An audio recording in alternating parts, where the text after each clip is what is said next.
нахожу верных друзей. Я себе по всему свету и вот стал уже взрослее. И увидел всю планету, до сих пор стараюсь я интересным быть для мира, чтобы мог я рассказать о своей земле башкирской, о башкирах рассказать. Научиться танцам, песням, ведь чем больше знаю я, тем я буду интересен. Для меня Урал-Батыр, самый сильный из батыров. Древний миф Уральских гор расскажу я всему миру. И потому я учу башкирский язык, башкорт телен öğrenem.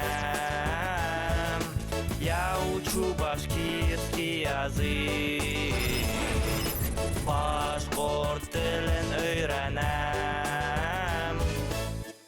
Һаумыгыз, хөрмәтле тамашачылар, башкорт теленең 6-нчы дәресенә рәхим итегез. Һездән менән башкорт телен өйрәнәм проекты. Здравствуйте, дорогие зрители! Добро пожаловать на 6-й урок башкирского языка. С вами проект «Башкорт телен өйрәнәм. Учу башкирский язык». Мир языков, как мы уже ранее отмечали, огромен и разнообразен не только в географическом плане, но также и в плане мировоззренческом. Ведь каждый язык включает в себя некие образы и некие характерные черты того или иного народа, который на этом языке говорит. Это видно даже на таком простом примере, как приветствие. На русском языке говорят «здравствуйте», мы здоровья желаем. Башкиры и казахи о здоровье спрашивают. А, например, если вас поприветствует представитель африканского народа Зулу, то его приветствие будет означать «а я тебя вижу».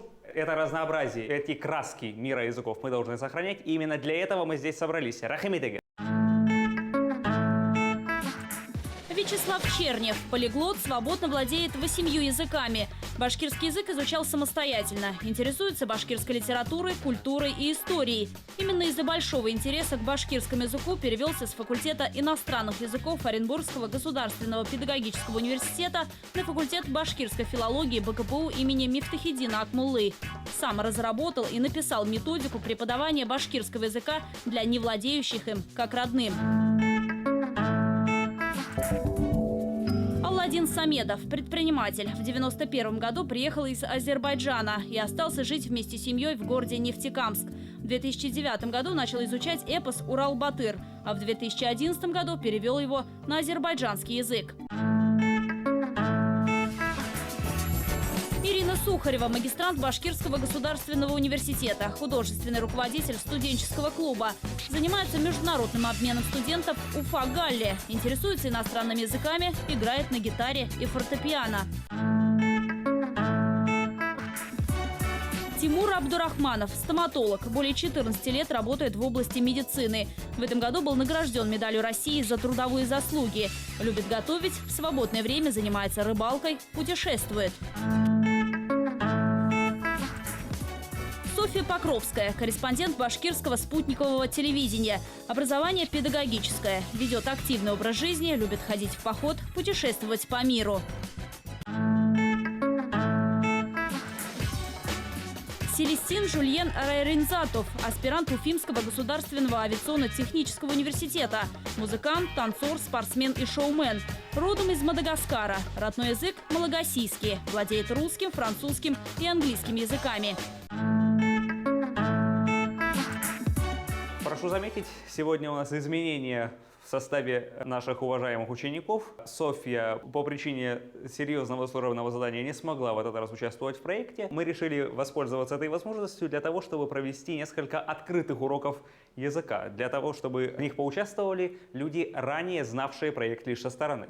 Сегодня одна из таких дам, активная участница группы «Башкорт телен өйрәнәм» ВКонтакте, появилась и на нашем уроке. Здравствуйте. Меня зовут Ольга. Я закончила авиационный университет, работаю инженером. Смотрю ваш проект с первого урока. Очень нравится подача материала. Очень хотелось присутствовать, и наконец я получила возможность. Я за это очень благодарна. Что вам больше всего запомнилось во время предыдущих передач? Мне запомнилось, что в башкирских словах гласные и согласные не чередуются между собой. И очень много говорили о законе сингармонизма. Да, это точно. Наша самая любимая тема, правда, Тимур? И любимая. Самая любимая. Сегодня закон сингармонизма предстанет перед нами еще в одном виде, так что не будем отчаиваться, мы с ним еще не расстались. А башкирский алфавит вы уже знаете на зубок, ведь правда? Да, я выучила башкирские звуки, башкирские буквы, такие как ы, х, г, в, ф, к, н.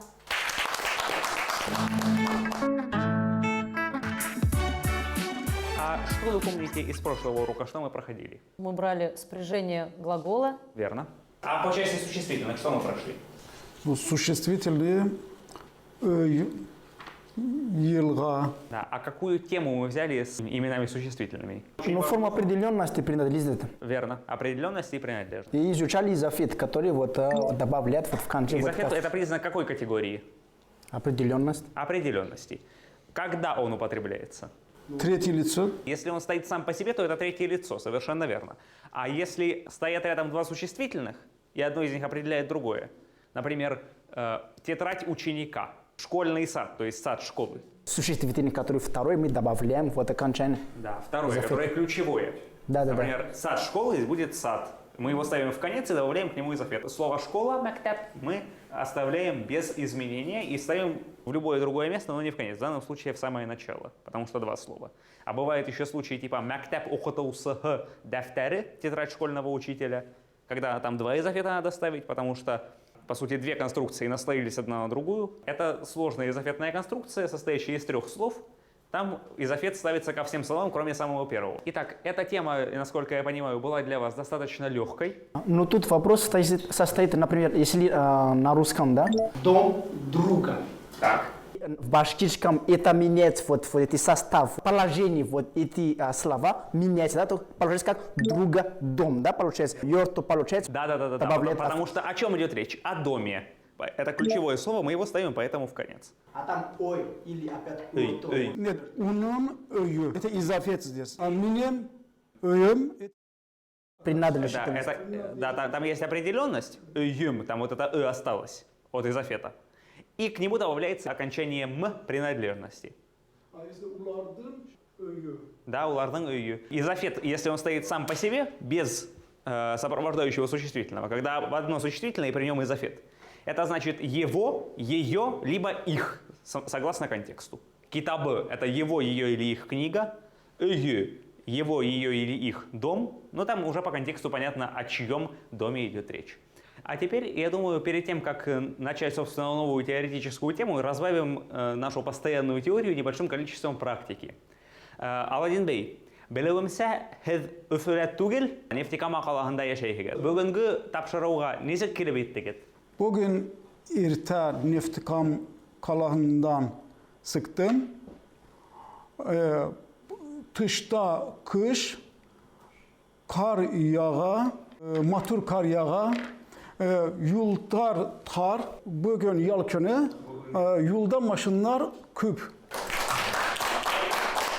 Я попробую попросить вас перевести то, что он сказал. Ну, в общем, из Нефтекамска он приехал. Приехал, да, Наверное, выехал. вчера. Бүгін. Сегодня. Сегодня. Смотрит зима, Қар яуа. Снег. а снег падает. Нет? Снег лежит. Снег идет, да. А идет, да. Ну, все правильно. Видите, вы сейчас, не зная реально большинства слов, которые он сказал, не зная не самих слов, а словоформ, вы, пользуясь языковой догадкой и зная немножко теорию, помните, была у нас такая большая табличка «яуэу», «яуа» и так далее. Вы сейчас перевели правильно и красиво то, что сказал Аладдин Бей. Именно этому и учит наша передача. Наша цель не столько выучить стандартные фразы на языке, сколько научить думать так, чтобы можно было анализировать любую фразу. Попробуйте, используя известные вам формы, рассказать о себе. Менің есімім Тимур. Кем булып эшләйһегез? Мен стоматолог болып эшлейм. Так, Селестин, может быть, ты попробуешь что-нибудь сказать? Ты ведь схватывал материал довольно быстро и довольно четко. Менің есімім Селестин. Мен инженер болып işleyim. Келдім Мадагаскар. Мадагаскардан килдем. Глагол стоит всегда в конце. Мадагаскардан келдім.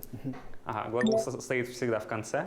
Это, кстати, особенность башкирского, мы о ней говорили. Вот сейчас видишь даже на плакате, где название проекта «Үйренем учу» стоит в конце. Мадагаскардан келдім.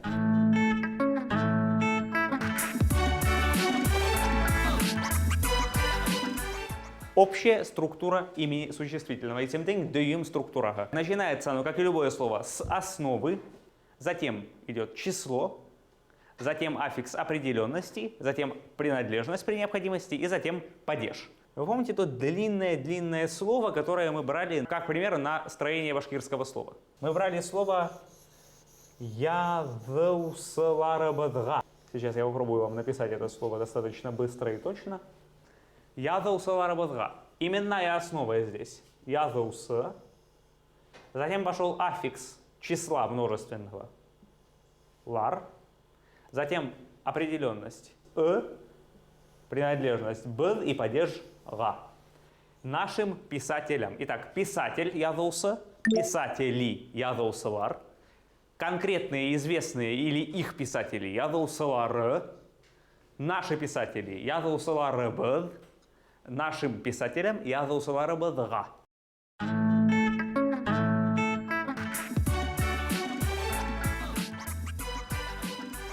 Итак, определенность и принадлежность мы с вами прошли, правда? Что осталось? Падеж. Падеж и Число. число. Чтобы усвоить и числа, и падежи, и часть даже глагольных времен, нам понадобится такая закономерность, которую я обозвал правилом ЛДТЗ. Аффикс. Помните множественное число? Язаусалар. Окончание лар, ляр. Так в азербайджанском. А в башкирском, когда вы переводили эпос, может быть, вы что-то заметили? Ну, там я вижу буква Т, получается тар. Допустим, агас, тар, Так. вот это, и болот, тар я вижу там. А возможно ли было, допустим, вместо Т написали бы Л, агаслар, а произносили бы агастар. Тогда это орфографию и орфоэпию мы, это самые, да, нормы, соблюдали бы. Дело в том, что этот вопрос тесно связан с историей формирования башкирского литературного языка. Основных диалектов башкирского языка в момент его формирования, в 30-е годы 20-го столетия, когда складывалась своя норма башкирская, свободная и от арабской нормы, и пока еще от русской в то время, основных диалектов было два. Один южный и один восточный. И на каком диалекте должен быть основан литературный стандарт, было на этом поломано очень много копий. Сами понимаете, это все-таки и престиж диалекта, и отличие от окружающих языков татарского и казахского. В итоге решили сделать так. Аттар – это лошади, это существительное, корень ат и аффикс тар. А атлар – это глагольная форма. Атла – шагай, атлар – он будет шагать. Дело в том, что в южном диалекте обе формы звучали бы как атлар, а в восточном обе как аттар. И решили пойти на компромисс. В существительных пишется все как произносится. Аттар, булондар, булоттар и так далее. А в глагольных формах «л» остается без изменений. В южном диалекте башкирского языка вот этой формы «аттар» вообще нет. Всегда говорят «атлар». Атла это иди. Шагай, иди, вот так же. Атла. Вот так ходи. А в будущем времени атлар. Помните аффикс «р» неопределенного будущего, некатегоричного будущего? Да, вот оно. Атлар, он будет шагать. В южном диалекте только атлар. В восточном только аттар. Чтобы сформировать литературный язык, пошли на компромисс. Существительное будет аттар, а глагольная форма в будущее время будет атлар. Чтобы не путать существительное с глаголами, пошли вот на такой интересный компромисс в 20-30-е годы 20-го столетия. Потому что вот в южном диалекте все практически так же, как в азербайджанском. Лар, ляр, нар, нер. Формы множественного числа. Нар нету, нар нету. В южном диалекте башкирского языка и в татарском литературном именно так, 4 формы. Какое слово, например, нар? Булон, нар. Булон это алем, да? Булан. Как? Булан-нар. Булан-нар. Да. Причем лар, ляр, нар, нер. Да. 4 тогда это Да, окончание будет. это Множественное число. южный диалект башкирского языка. В восточном и в литературном башкирском языке вариантов 8. Лар, ляр, тар, тер, дар, дер, дар, дер. 8 вариантов. Именно потому, чтобы не смешивать вот форму имени существительного, аттар, лошади, и глагольную форму атлар, он будет шагать. Просто это дело надо было как-то разграничить. Это все-таки совершенно разные вещи, правда? Можно еще? Вы много языков знаете, 8 языков. Вы скажите, пожалуйста, возможно было ли по-другому как-то это самое обойти вот этот момент, чтобы это она отвечала на это правило орфографии? и орфоэпию. Но башкирскую орфографию изначально задумывали, когда язык отделился, выделился, как фонетическую. Что говоришь, то и пишешь. Вот эту восточную норму притянули в литературный язык из существительных, а из-за глаголов притянули южную норму в литературный язык. Если основа слова оканчивается на гласный звук, бала, балалар, камя, лодка, камаляр, то в аффиксе множественного числа будет буква «л», а в аффиксах некоторых падежей и некоторых глагольных времен будет еще буква «н» на месте этого «л». Там, где «л» не предусмотрено, напишем «н». Если основа на гласной, и дальше согласные из вот этого ряда «л», «д», «т» или «д», то выбирается «л». Бала, балалар. Если глухой согласный, китап, китаптар, аттар, буква «т». Ротовые сонанты. Что такое ротовые сонанты? Сонорные согласные. Это у нас р, м, н, л, е, а также н и в. Ваши любимые Аладдин Бей. Вот скажите, звуки р, е, в мы произносим с участием чего? Рта или носа? Ре? Р, е, в. Ртом или носом произносишь? Ртом. Ртом. Воздух в рот уходит. Вот поэтому я их обозвал ротовыми сонантами. И после них, и также после буквы «з», в аффиксе множественного числа буква «з». Кыз, кыздар. Ерзар. Ерзар, да. Совершенно верно, ерзар. Малай, малайзар. Иней, инейзар и так далее. И ваше любимое «в», ейляу, ейляузар. Именно вот из-за этой закономерности сохранили в башкирском языке звук «в». В частности, не только из-за нее, но в частности из-за нее тоже. А все остальные согласные, в частности носовые сонанты, вот эти м, н, они же носом произносятся, ведь так? И все остальные согласные, которые сюда не вошли, например, слово «таж», корона, букву «ж» мы не рассматривали здесь, они все склоняются через «д», таждар. Пожалуйста, вот вам пример на эту самую закономерность. Бала, балалар, потом камя, камаляр. Задний и передний ряд показываем. Аттар, хюяк, хюяктер. Хюяк — это кость. Марый, марыйдар, сей, сейдар. Марый — это название народа марийцы, сей — это чай. Таждар, корона, тельдар. Сей — это чай. Чай. Река Елга, да. Елга или узен есть еще слово. Узен — это как раз слово агузское, я не знаю, в азербайджанском оно сохранилось или нет. Узен — река. Вот видите, межязыковая амонимия. Это называется ложные друзья переводчика.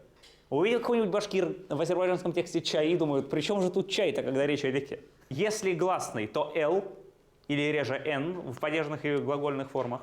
Если глухой согласный, буква «т», из этого ряда, вот ряд «л», «д», «т», «з» можете себе даже выписать. Если ротовой сонант «р», «е», «в» или буковка «з», тогда тоже «з», «сейдар». Все остальное склоняется или спрягается, в зависимости от того, что это, через букву «д». Это не только множественное число. Сейчас мы будем падежи рассматривать, так там целая группа падежей, которые основаны на этом же правиле. Или в глагольные времена. Определенное прошедшее время, помните, я говорил 16 вариантов окончаний? Как раз эти 16 вариантов возникли из-за тех букв, которые вот здесь появляются «л», «д», «т» или «з».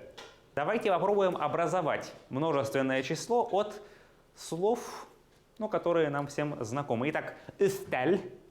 Үстеллер. «Л» — это такой особый звук, который мы относим условно к носовым сонантам. Үстельдер тогда будет. «Ыстельдер», конечно. Дальше «ресим». Ресим. Ресимдер. «Ресимдер». «Елга». Елгалар. Совершенно верно. «Егет». Егеттар. «Егеттер». Буква Да. «а». «Компьютер». Компьютер, зар. Компьютер-дар, совершенно верно. Слово заимствовано из русского языка, поэтому все русские гласные воспринимаются как задние. А в азербайджанском языке это также или как-то по-другому? Компьютер.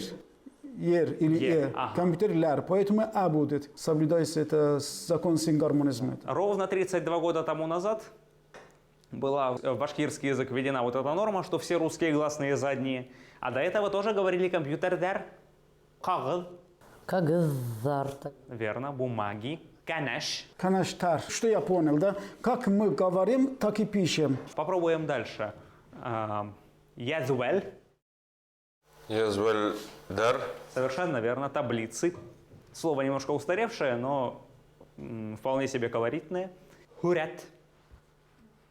Реттар. Хуряттар только. Күн. Күн, күндер. Күндер.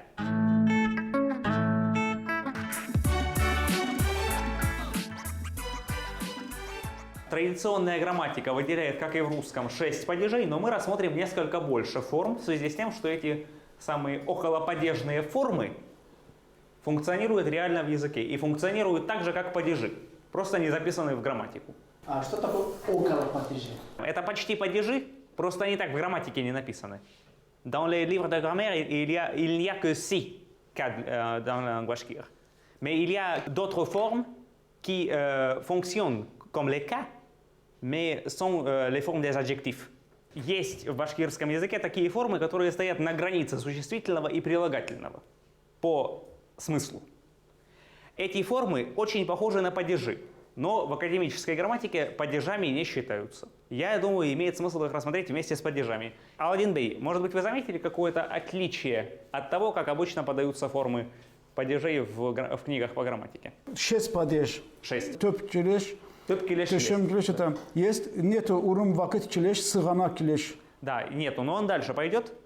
Это эти падежи, вот эти основной винительный и притяжательный и абсолютная притяжательная форма, это падежи грамматические. Они показывают отношения между словами. С ними тесно связана такая вещь, как изофет. После притяжательного падежа, после формы на н-н, которую вы хорошо знаете, Аладдин Бей, обязательно надо ставить изофет. Поэтому я сразу и повел эти падежи вслед за определенностью.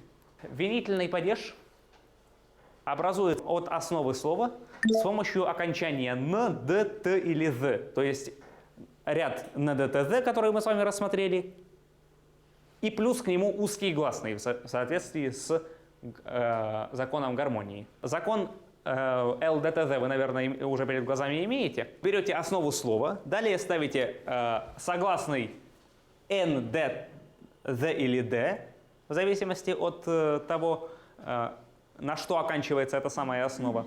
А затем ставите узкий гласный. Бала, бала, н. Курдем. Я видел ребенка. Вопрос кого что? Кемдени мене. İyalık Тышим. Иялик килиш у нас стоит, видите, вот здесь, вот на втором месте. Я рассматриваю в другом порядке по причине того, что, видите, иялик килиш образуется от тышим килиш с помощью буквы Н. Ребенка видел. Добавляем еще буковку Н, получается притяжательный падеж. Иялик килиш. balanım. Да. Вопрос кого что? Ребенка, например, бала н. Слово оканчивается на гласный, после него идет буква Н. Как, помните вот этот закон ЛДТД? После него Н. И дальше узкий гласный. В данном случае. А если будет слово «ык», сова, как вы скажете «сову» видел? «Н». Видите, губная гармония тут действует. Как вы скажете слово «малай» возьмем? Малайзы. Да. Легче вот так. Сформировали в уме множественное число. Вспомнили, какая там буква стоит. Малайзар. Значит, «д» стоит, так? Вот это «з» взяли, и к нему еще узкий гласный приписали. Малай «з», угез, бык. Угез. Угез «з». Буква «е» пишется. Кыш. Kıştı. Кышты. Эта форма называется определенный винительный падеж. Когда тот объект, о котором мы говорим, конкретный. Kıştı hıyam. Да. Люблю зиму, да? Люблю зиму. Kıştı hıyam. Только, наверное, яратам. Хыям это скорее про девушку. Хыям тоже как бы не ошибка, но, знаете, хыё означает такое сильное чувство, которое обычно между парнем и девушкой. Как ты скажешь гуся? Если гусь это каз. Каза. Каз. Каза. Не каз, каз. Каз это девушка. Если ты девушку обзовешь гусем, это ненормально. Пристреляешь. Нет, она тебя заклюет. Вот видишь, что значит нарушать режим широких и узких гласных? Аю, медведь. Аю. Звук В на конце. Зы. Аю, Зы. Видел медведя. Луна. Ай. Ай. Айзе. Айз. Айзе. Айз курдем. Винительный падеж, определенный винительный падеж нам понятен. Отвечает на вопрос кого что, например, видели. Добавили к этому винительному падежу буковку Н носовую. получили притяжательный падеж, определенно притяжательный. Нын, тын, зын, дын. Отвечает он на вопрос «чей?». Как скажете «мамин»? Эсей зым. «Дэн» только. «Эсей дэн». Медведя. Аю зым. «Аюзын». Да, так и пишется «аю». А следы аюзын, как следы? «Аюзын» «эззәрі». Эздаре. Да, «эз» след, «эззәр» множественное число. И после «зын» мы должны обязательно ставить изофет. «Аюзын эззәрі». И при склонении это тоже считается. Например, на следах медведя «аюзын эззәрінді». Сығана келеш. Нет, урын вақыт. Орын уақыт. Скажите, карандаш Селестина. Да, потому что после изофет еще притяжательного после. падежа еще изофет надо ставить. Каляме. Притяжательный падеж, за ним обязательно изофет. Например, если вы вставили туда прилагательное, например, Селестиндын ин матур каляме. Все равно, сколько вы прилагательных туда не поставили, самый красивый карандаш Селестина. Селестиндын ин матур каляме. Все равно изофет есть. Никуда вы его деть не имеете права. А вот это вот четвертый столбец, это называется абсолютная притяжательная форма. А по-башкирски я ее назвал бойондоркхоз и олег формага. Итак, четвертый столбец нашей таблицы это так называемая абсолютная притяжательная форма. В большинстве грамматик она просто не дается. Я могу объяснить и показать, что это за интересная форма такая. Итак, это моя книга, а это твоя. Был минен китабом, а банага хинеке. Моя книга. Моя является здесь определением по синтаксической функции, ведь правда? Определением книги. А это твоя, здесь это у нас что? Это сказуемое. Это подлежащее, твоя сказуемое. Просто непонятно, что там твоя. Чтобы книгу не повторять несколько раз, мы твоя сделали сказуемым. Притяжательный падеж функции сказуемого превращается в абсолютную притяжательную форму. Не хинень, а хинеке. Просто если хинень скажешь, там дальше надо говорить, что твое. Например, хинень кызгын, твое зеркало. А чтобы не повторять китап, китап, китап 35 раз, просто сделали абсолютную притяжательную форму. Это притяжательный падеж в роли сказуемого. А форма prédicative de possessif. C'est comme en possessif, mais il y a une autre fonction, la fonction prédicative. Я думаю, на этом не имеет смысла много останавливаться, это довольно редко упоминаемая форма. Дальше отправляемся на следующую группу падежей, пространственные падежи. Они описывают положение предмета в пространстве. Дательно-направительный падеж, тюбяукилиш, вопрос кому, чему, куда. Местно-временной падеж. Уран вахат келеш. Вопросы какие, по-вашему, если местно-временный? Где? Где Когда? и когда? Абсолютная местно-временная форма. Это, опять же, поскольку абсолютная, она имеет смысл прилагательного и отвечает на вопрос «находящийся где?» «Qui se trouve où?» И исходный падеж, вопрос Откуда? «откуда?», «от чего?». Поэтому исходный он еще и причину выражает «от чего?». От чего улыбаешься? Почему? Шатлыктан, от радости. Если у нас в прошлой группе падежей присутствовали узкие гласные, то здесь присутствуют гласные широкие. Дательно-направительный падеж вообще никак с этим правилом не связан. Вот с этим ЛДТЗ. У него всего 4 варианта аффиксов. Га, ге, ка, ке. Например, в город. Калага. Калага. Мин калага кильдем. Я приехал в город. Аул, деревня. Мин аулга килдем. Да, кильдем. Еще раз повторите вот этот закон, вот связано с этим окончанием. Дательно-направительный падеж. Вопрос кому, чему, куда. Маме.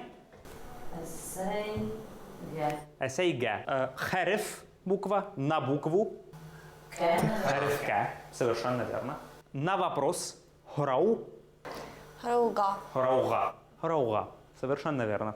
Я думаю, это никаких сложностей не вызвало. Вопрос кому, чему, куда.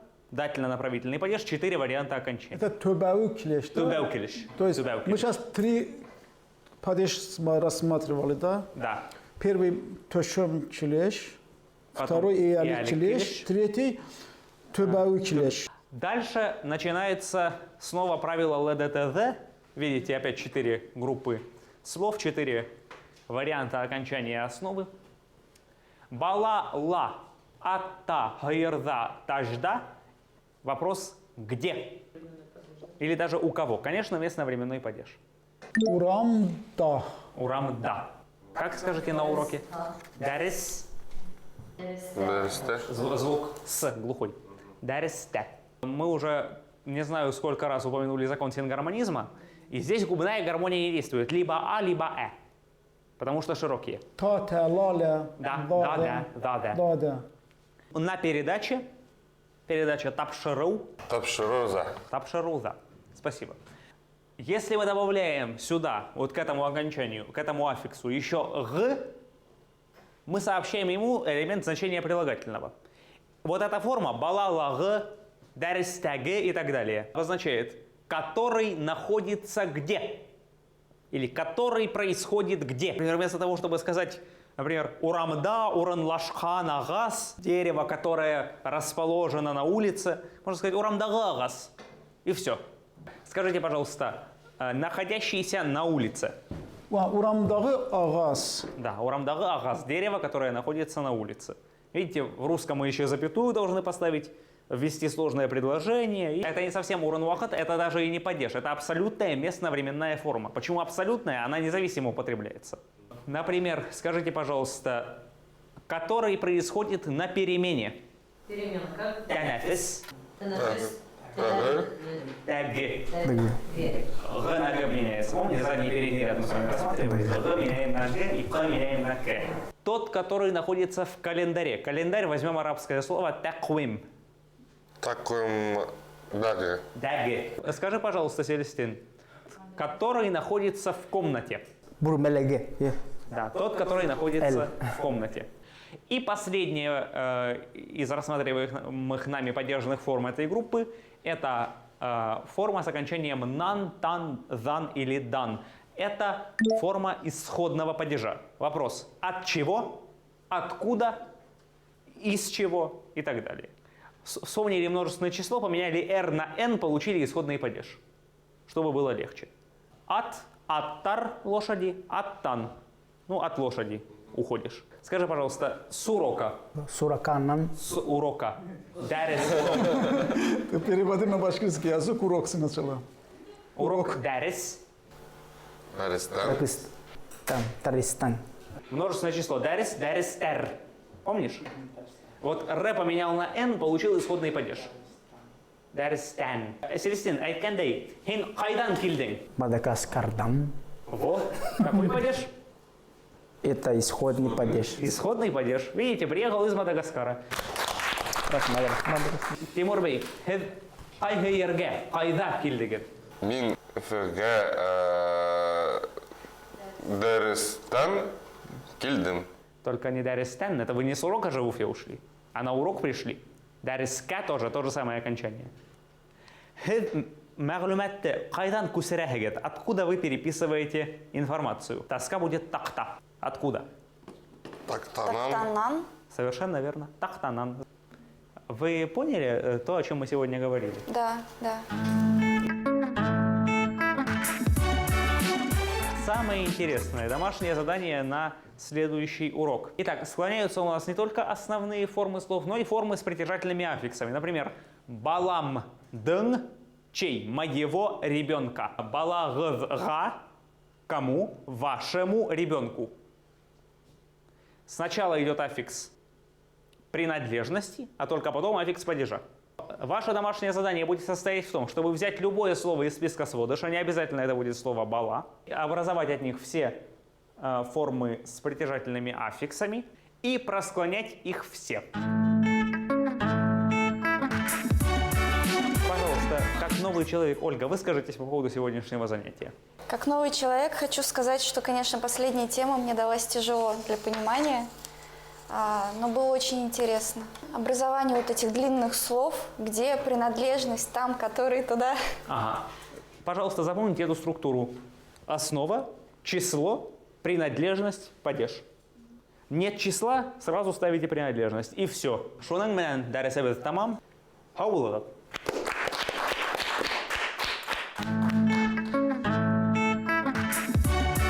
Мне очень понравилось, очень приятно было со всеми заниматься, очень приятно было попасть в эту среду. Все было очень интересно. Спасибо за такую возможность. Я дальше буду продолжать смотреть этот проект. Неделю надо сейчас позаниматься, с этими падежами разобраться. Проблема только одна остается, это перевод слов с русского на башкирский, с башкирского на русский. А я поступил хитро. В тот раз краем уши слышал, что следующий урок будет это падеже. Как поехал в Нефтекамск, сразу нанимал репетитора и начал изучать это падеже. Поэтому мне легче.